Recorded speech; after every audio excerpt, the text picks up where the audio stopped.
So right now, what I'm personally working on is an Amplify setting tracker. Basically, I had a call with my mentor today, and we definitely have to improve our show up rates. I think right now we are at about 45-50%. I mean, definitely room for improvement. This is cold leads, by the way. We're running ads right now, and I want to get to like 65%, 70% show up rate. That would be amazing. But it is what it is. It is a grind. When you start running ads, you're not instantly gonna get the best results. It's just a matter of really getting used to it, getting used to the flow, getting used to kind of the processes, right, surrounding ads. Like, I launched a new offer. I had to learn the sales process for it from scratch. I used to sell a lot to B2B, so I had to do that. Then I had to track everything. I built so many different data trackers because I'm a data guy. I love tracking data. So yeah, this is kind of what I was working on. And then we hired closers. We fired closers. I went back to closing. Right now I'm sitting at around 15-20% close rate. Want to get up to 30%. I think we can do that for May. But yeah, it's a journey. We've been running ads for like 2-3 months now. So far sitting at like 3x. I want to get it to 4x before we can really scale. But yeah, right now, today, I was looking at my data with my mentor, and we've established that the biggest bottleneck is show up rates. So we are working on that right now. We have a setter on board. I'm just revisiting our workflow, kind of changing up some things. And one thing that I notice helps a lot is just going on your Miro board and really just mapping everything out. I love Miro. If you watch my other videos, I use it for like literally everything. I've got this new browser, Arc. It's pretty cool. You can have like different tabs and stuff, but anyways. Yeah, so what I'm gonna do and work on today and tomorrow is just like really optimizing our setting process as much as possible, making sure that we have no gaps, or if there are any gaps that we could fill out, they are filled out, and yeah, there's no gaps. Because at the end of the day, it's like a pipeline. Right? Everything in business is like a pipeline. You start the water to flow through the pipeline. I don't know if that made sense, but and then wherever the water is leaking out, you fix it. So right now, that's what I'm fixing in this process. That's what I'm working on today or this night up until tomorrow morning. So yeah, I mean, since we're speaking about appointment setting, I just want to show you guys something else. This is like a tracker I built up. Let me just lower the brightness. And yeah, here I'm not going to show any like names or anything like that, but yeah, basically we have a time that the booking comes in, and then a checkbox, and then whenever that checkbox is clicked, a new time comes in on when the checkbox was clicked. So this way we can track the speed to lead and track what's the average time that it takes us to basically dial the lead. So it's been useful, something new I built out. I love Google Sheets. I live by Google Sheets, Google Docs. Like, I think, let me just turn up the brightness up. I think like 80% of our operations is run on Google Sheets and Google Docs. As much as people love like crazy CRMs, softwares and all that stuff, like I don't know, there's something about Google Docs and Google Sheets. So yeah, I just want to show you, how we're tracking. So the appointment setting stuff, how we're tracking speed to lead as accurately as possible, because we need that data. And how we're tracking our pickup rate as well. Currently our pickup rate is like 45%. I think the quicker we call them, the better they're gonna pick up. So we're working on that right now as well with our setter. So yeah, I'm gonna head off to the meeting now.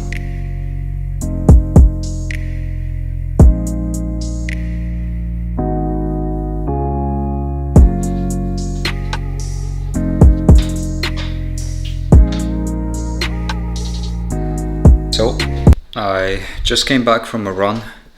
It was like a 4K run, I think.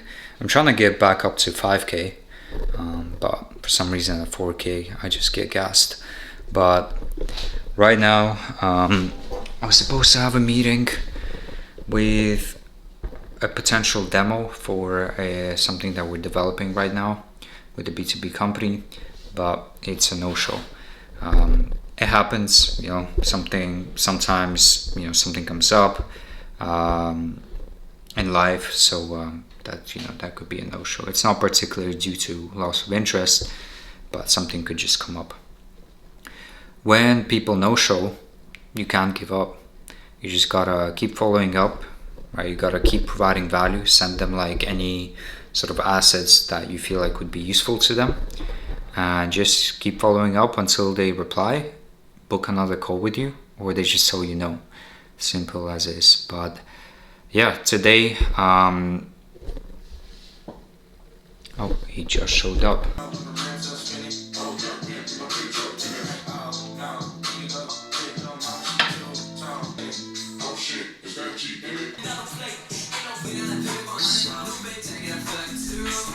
Some avocado. I have like 2 massive meals a day, protein heavy of course, and then try no snack in between. This is the workstation for now. Alright, so just before my next, I think it's like 6 hours of sales calls, I want to get some work done, mostly about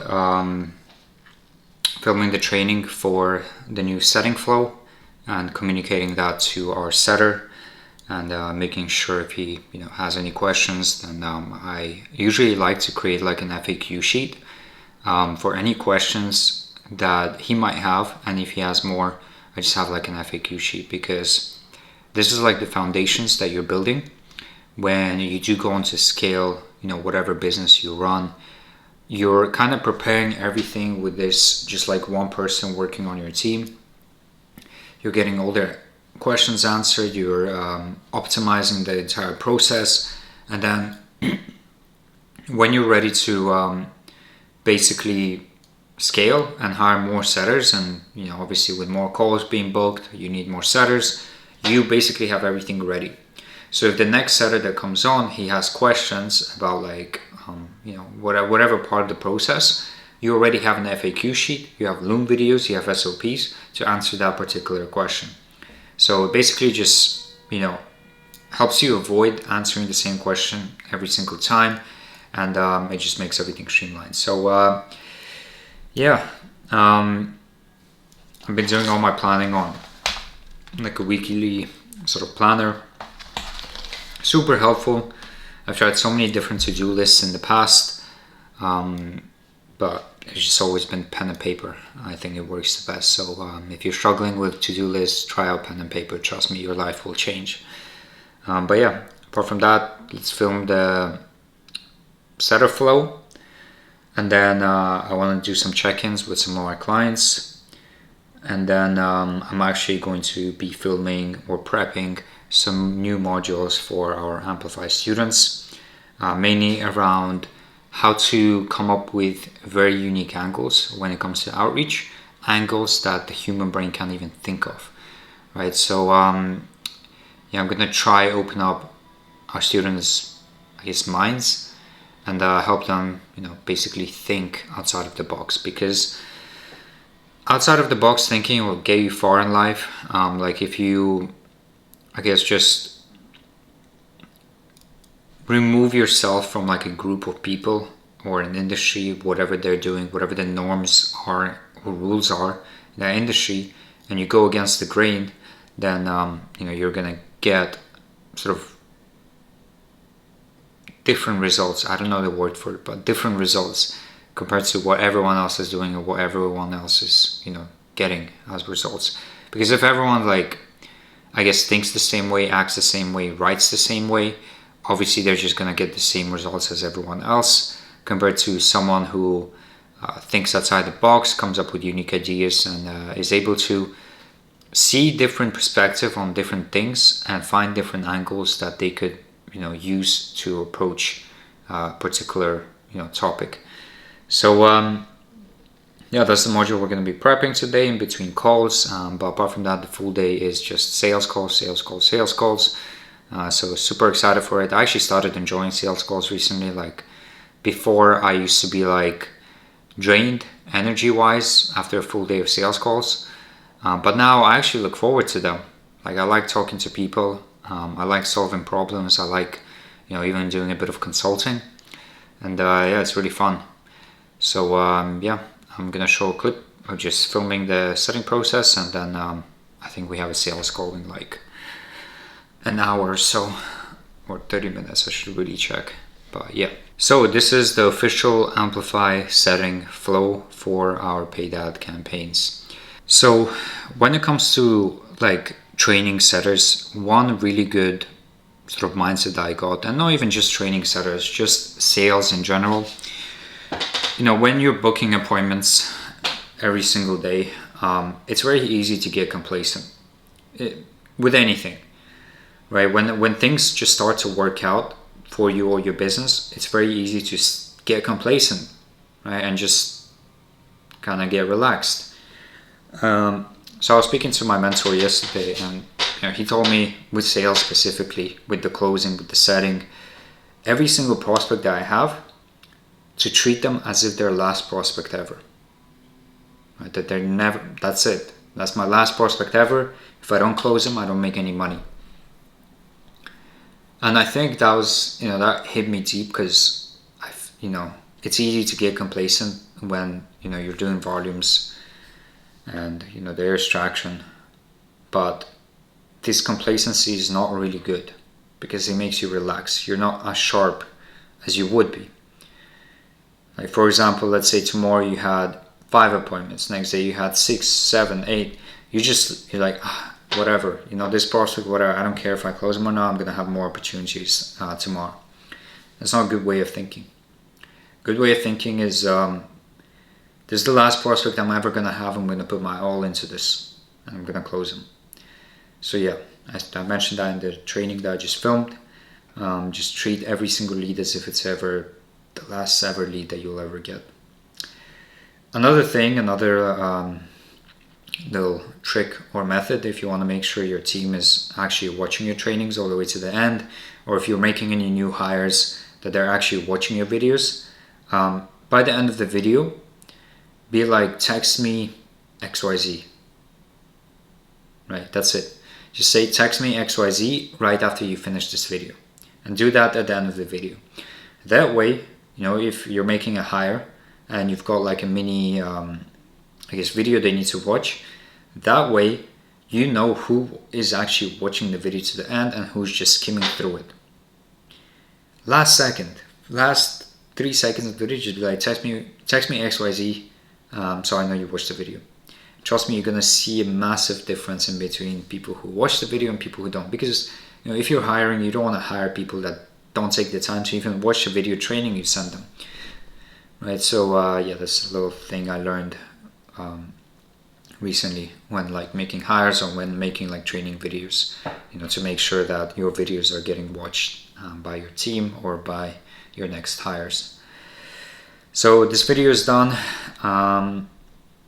Obviously I worked on the setting flow yesterday night, which I'm thankful I did, because now I just had to film it and that's it. I'm gonna send it over to the setter. I'm gonna see if he has any questions, if he actually watched the video, because I did say, text me XYZ at the end. We have a call coming up soon, 12:30, and then another back-to-back call, and then another back-to-back call. Then we have a little 40-minute break, and then we have another call, and then another call, another call, another call, and we're done at 7:30 p.m. So yeah, it's gonna be a day packed full of things. I got my energy drink. I ordered some energy drinks, so it's gonna be good. Just gonna check this off. At night at 7:30, I'm probably gonna work on some new modules with the angle stuff, and then go to bed, do the same thing tomorrow. Everything in the streets. You can feel it in my speech. She got the way I So just finished our second call of the day. We had one in the morning, which I thought was a no-show, but he ended up joining, which was great. We had a good conversation, and yeah, we're having a follow-up next week, Monday. I just need to send him over some pricing and contract details, and yeah, hopefully we can get him on board for the new thing that we're working on right now. It's super exciting. Well, I'm super excited for it. Second call was meant to be a sales call. However, my setter told me that the guy was literally unreachable. We tried dialing him like 6 times, but he just went straight to voicemail. When that happens, I don't waste my time. I just cancel the call, because I know, if we're not able to reach a prospect before the call and we've called them a couple of times, they're 90% of the times not going to show up. So it's better to delete that appointment and then save that slot for someone else, right? Someone else might book in that sort of hour. So yeah, but one of my students at Amplify actually reached out to me and wants to get on a call, a one-to-one call. So we jumped in, and they've actually basically used the trainings inside Amplify to then be able to develop their own unique business idea, which is really good to see. Because in Amplify, we give you the proven stuff, the proven, like everything proven.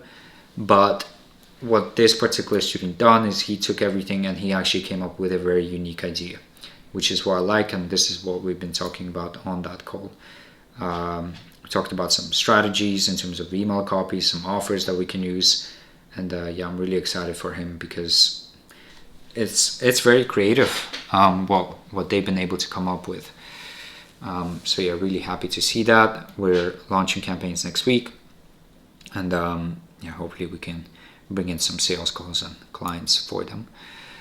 But apart from that, right now, since that sales call was no show, I took that call with the client. I'm gonna do something for that client now. Send him some finalized email copies just so they have it.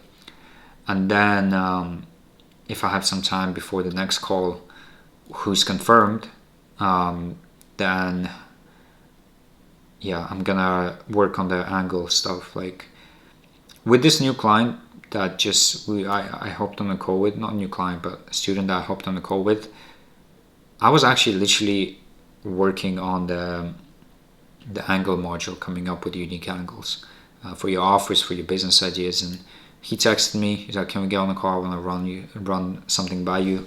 We jumped on a call, and he literally did what I was creating training for. So that was really cool to see. But yeah, I'm gonna finish the training now. Hopefully can get it done, the SOP, the video done today, get it uploaded to Amplify, and let the others know that it's there. And yeah, basically one thing that we're doing for the coaching side of things is we're gonna get our clients to do weekly homework pieces, and these weekly homework pieces are basically gonna be used to train their thinking. I'm a huge believer that to see success in anything, you have to stand out from the crowd and you have to be unique with what you do. And I know it's hard to do that. Sometimes, we get caught up into, being a collective with a particular industry or group, and then we get the same results as everyone else. So this is what the purpose of this training is to basically get our clients to start thinking for themselves, to get their brains, the muscle, whatever, getting trained up on thinking of unique ideas, seeing different perspectives that no one else can see. I'm just trying to think of a way to create that training, how it's going to be structured, how the homeworks are going to be, and how we can track progress on, how we're developing this part of the brain to basically be able to think creatively and outside of the box. So yeah, I'm going to work on it now, get it done, get it filmed. And then we have a couple more calls up until the evening. And then in the evening, if I finish the training, then I'm probably going to get on a call with my partner, going to chat, brainstorm some ideas, and then I'll probably head off to bed. It's Friday. Don't really do much on the weekends apart from work. It just has to be done at this point. Like I know people say oh, work should not be your entire life, or you should do stuff outside of work, but if I'm honest, there's stages of grinding and there's stages of relaxing. And right now, where we are with Amplify, with the other project we're working on, we're in the stage of grinding. And I'm willing to, sacrifice weekends. I'm willing to sacrifice any free time to just work on the things, to build the things that I want to, have come to fruition, to make my students' experiences better, to make the program really good, to get more client results, to work on that other project, to essentially just grow and develop. So it's just gonna be grinding. I'm probably gonna be seeing the same four walls for the next couple of weeks. Maybe go to a coffee shop every once in a while, but yeah, it is what it is. And if you want it bad, you will do it. If you don't want it bad, then you'll go back to comfort. It's just a matter of how bad you want it, really.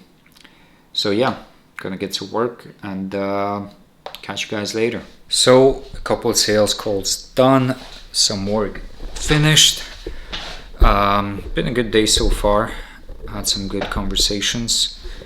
But right now I'm working on a new module inside Amplify. I don't know if you'll be able to see that.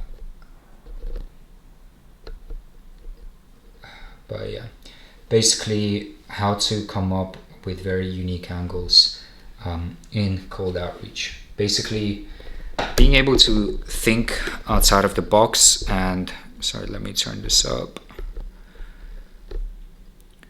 Yeah, basically being able to think outside the box, because I don't think many people can do that these days. And with cold emails and cold outreach in general, like the more creative you can be, the better angles that you can come up with to approach a prospect or brand who's seen a message like 1,000 times before is going to be better for you. So you got to start training your brain, or the creativity part of your brain, to basically start coming out. Because what makes a successful campaign with cold emails, it's the technology side of things, definitely, like how you set up your infrastructure. But the biggest lever you can pull is by having the right message. A right message. And I'm not saying the right offer even. Like some of the campaigns we're running, we're not even giving any offers. Right? We just have the right message with a different angle, different approach. So the ability to basically look, let's say at a particular industry, let's say e-commerce, right? Look at e-commerce from different perspectives. Okay, everyone's offering them Facebook ads. What other angles are there that could be useful for e-commerce brands that no one is really talking about, or not a lot of people are offering? Like, are there different solutions to their problems? Because what is Facebook ads, right? Facebook ads just solves a particular problem, right? It solves a problem of not growing, right? Not making revenue, not making any sales. So e-commerce brands run Facebook ads to get more sales. But there's loads of other ways to get sales, right? It's not just Facebook ads. So you got to figure out what are the different ways. What are people or my competitors are not seeing that I can spot? And trust me on this, once you're able to find something like that, right, you can make hundreds and hundreds of thousands of dollars for yourself. It's all about finding the right message. And this is what I was working on today for one of the newer modules inside Amplify, because although we give proven offers, we give proven stuff to our students, we want to also teach them how to think for themselves, right? We want to start training the creativity side of the brain, to start being more creative, right? Because at the end of the day, let's say in a couple months time from now, we stop coaching them. I want them to be able to figure it out on their own, rather than us holding their hands all the time. I want them to start basically, getting better than me, even, like just being better than us, right, in their own unique ways. So yeah, super excited to film this module. I was just doing some edits right now and gonna film it. I have another meeting in a couple minutes, And then if I have some time tonight, I'm gonna film this module, upload the module, let our students know that this module is now available, and have them go through it, watch it as well, and gather any questions, confusions that they've had about this module. So maybe I can refilm the module again and answer any sort of common questions. But yeah, today, as every day, I see the same sort of four walls. I'm just working on my laptop. Just sitting down here, I got my water, everything here, my planner, and I'm just sitting down, working, talking to people, going on Zoom meetings. And I know, this might not seem like, the entrepreneurial lifestyle that you know and see on social media, but this is the reality of a lot of entrepreneurs running any type of online business. It's literally just work, right? You got these stages of grinding, and then maybe during summer stuff you can go on vacations and enjoy yourself for a bit, but then it's back to the grind, right? So it's not always about cars, luxury. It's not always about taking vacations, going to crazy places. It's just building in silent, building the stuff that you believe can actually change the market. And you're just being obsessed with your idea and letting that idea come to fruition, come to real life. So I got another meeting right now. I just got notifications. I'll update you later on. So we are done with Friday. It was a long day of communication, a lot of communication, sales calls, client calls, onboarding calls, follow-up calls, communicating with the setters, my partner, some of my other team. And tomorrow what I'm planning to do is, I still take meetings on weekends because why not, but in the morning I actually want to start building out our own sort of inbox manager that we can use to basically manage our cold email campaigns, because we're sending very high volume stuff, maybe around like 2K a day, 3K a day right now. So I like smart leads sort of inbox, but sometimes I don't really like it. So that's why we're building out our own on Airtable. So we're gonna connect it with our sequencer, and basically we're just gonna have like an Airtable inbox management process. It's gonna be way easier to then have an inbox manager jump in or a setter jump in and reply to any interested leads that come back. But that's gonna be tomorrow, just working on that. Then I have, I think, 3 hours of calls all confirmed to go, so excited for that. And then I'm gonna end the day early tomorrow, like 4 or 5 p.m, go out with a couple of friends, and then that's my weekend. Sunday back to work. Usually on Sundays I don't really have a lot of meetings. I might have like 1 or 2, but I like to take Sundays off for like just the stuff that I want to do, but it's not like, I guess, at priority. Like, it was on my to-do list, but I kept putting it off, if that makes sense. So Sundays are usually for those type of tasks. But long day, good day. Looking forward to tomorrow. Right now, just gonna sit back, chill out, watch some Netflix, go to bed. It's like 9 p.m, 9:30 p.m. right now. And then get ready for tomorrow. And missed the gym today, but went for a run. So I'm gonna go to gym tomorrow. Sunday, go for a run. I'm trying to run more often. Sometimes I just forget. Just might be an excuse. But tomorrow gym, and then going for a run on Sunday. So gonna chill back, relax, watch some Netflix, and then get ready for tomorrow.